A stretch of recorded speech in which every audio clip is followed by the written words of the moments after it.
Welcome to the explainer. For a lawyer, drafting a solid bail application, that's not just a skill, it's a lifeline. It can literally be the difference between your client walking free or staying behind bars. So today, we're going to break down exactly how to do it step by step. Let's dive right in. All right, here's our game plan. We're going to start with the basics, the two types of bail. Then we'll dissect the application itself, draft the body, and most importantly, craft those winning arguments. We'll wrap up with some final steps and pro tips. Simple as that. Okay, first things first. Before you even put pen to paper, there's one question, a really fundamental one, that you absolutely have to answer. And trust me, getting this wrong can get your whole application tossed out. So what is it? And there it is. The big question. Is your client already in jail? It sounds simple, right? But your answer to this single question changes everything. It's the fork in the road that decides your entire strategy. So, this is what those two paths look like. If your client is not in jail, but they're afraid they're going to be arrested, you're filing for anticipatory bail. Think of it like a legal shield, a preemptive move under Section 438. But if they're already in custody, then you're on a rescue mission. That's regular bail, under Section 437 or 439. Totally different game, totally different playbook. All right, now let's talk structure. Every legal doc has its own rhythm, and a bail application is no different.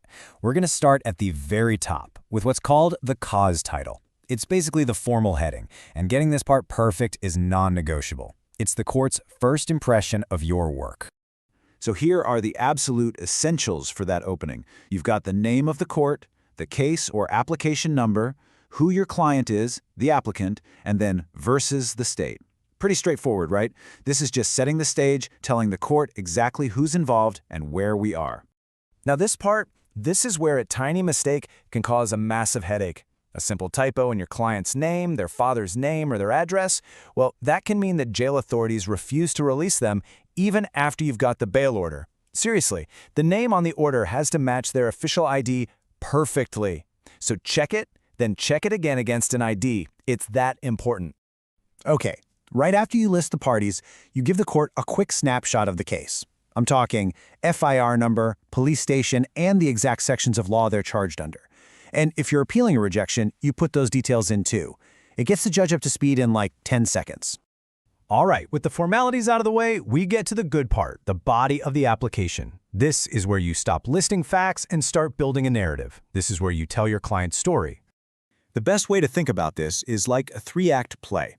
Act 1, you lay out the FIR, just the facts, what the police are alleging. Act 2, you introduce your client's version of the events. Who are they? What's their background? What really happened? And finally, Act 3, you directly tackle the allegations head-on, poking holes in the prosecution's story. And here's a super important point, especially for a regular bail plea. You have to state the exact date your client was arrested and how long they've been locked up. Why is this so critical? Well, the longer someone's been in jail without a conviction, the more a judge starts thinking, is this really necessary? The length of custody is a powerful, powerful argument in your favor. Okay, now we're getting to the absolute heart of the application, the grounds. If the facts are the what happened, the grounds are the so what. This is where you legally argue, point by point, why your client deserves to be free. So, every bail application has a set of, let's call them standard promises. You're essentially telling the court, look, my client won't mess with evidence, they won't threaten witnesses, and they're definitely not going to run. They'll cooperate, and hey, they've got a clean record. These are the absolute basics, the checklist items you have to tick to even be in the game. But here's the thing, those standard grounds, they're not enough to win, not on their own. They're just the foundation. What actually gets you the bail order are the unique grounds, the arguments that are specific to your case. This is where you separate yourself from the pack. This quote from advocate Mandeep Basala says it all perfectly. He says, if your client is accused of a crime in Delhi, but you've got receipts and CCTV proving they were in Mumbai, that is a winning ground. It's that silver bullet, a rock-solid alibi, a major contradiction in the FIR, clear evidence that your client was framed. That's what you're looking for. Okay, we are almost done. Let's talk about the final steps to polish this thing off. And stick around, because I've got a killer pro tip that a lot of lawyers actually get wrong. Every single legal application ends with what's called the prayer. It's not religious, it's just the formal closing where you explicitly ask the court for what you want. In this case, you're formally requesting that the court grant bail to your client. It's mandatory, don't forget it. All right, here is that game-changing tip I mentioned. and it comes straight from the Delhi High Court. You ready? You should never cite judgments in your bail application. I know, it sounds crazy, right? But the court's logic is that the application is about the facts.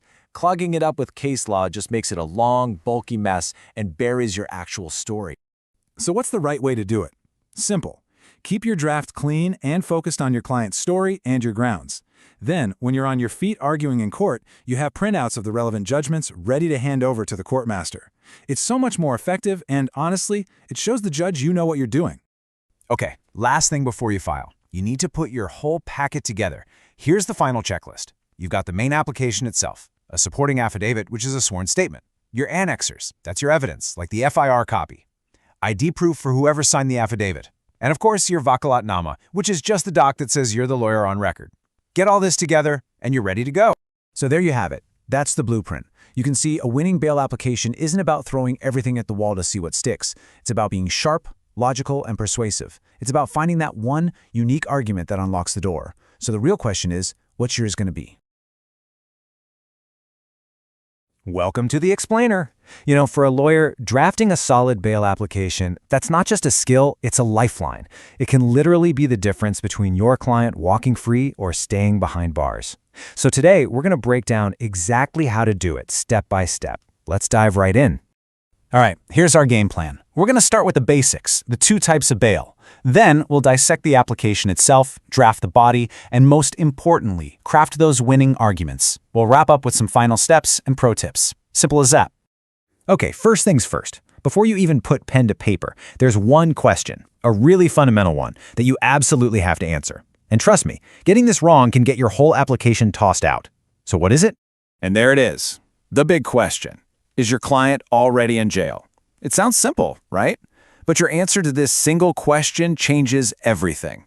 It's the fork in the road that decides your entire strategy. So, this is what those two paths look like. If your client is not in jail, but they're afraid they're going to be arrested, you're filing for anticipatory bail. Think of it like a legal shield, a preemptive move under Section 438. But if they're already in custody, then you're on a rescue mission. That's regular bail under Section 437 or 439. Totally different game, totally different playbook. All right, now let's talk structure. Every legal doc has its own rhythm, and a bail application is no different. We're going to start at the very top with what's called the cause title. It's basically the formal heading, and getting this part perfect is non-negotiable. It's the court's first impression of your work. So here are the absolute essentials for that opening. You've got the name of the court, the case or application number, who your client is, the applicant, and then versus the state. Pretty straightforward, right? This is just setting the stage, telling the court exactly who's involved and where we are. Now this is where a tiny mistake can cause a massive headache. A simple typo in your client's name, their father's name, or their address, well, that can mean that jail authorities refuse to release them even after you've got the bail order. Seriously, the name on the order has to match their official ID perfectly. So check it, then check it again against an ID. It's that important. Okay, right after you list the parties, you give the court a quick snapshot of the case. I'm talking FIR number, police station, and the exact sections of law they're charged under. And if you're appealing a rejection, you put those details in too. It gets the judge up to speed in like 10 seconds. All right, with the formalities out of the way, we get to the good part, the body of the application. This is where you stop listing facts and start building a narrative. This is where you tell your client's story. The best way to think about this is like a 3-act play.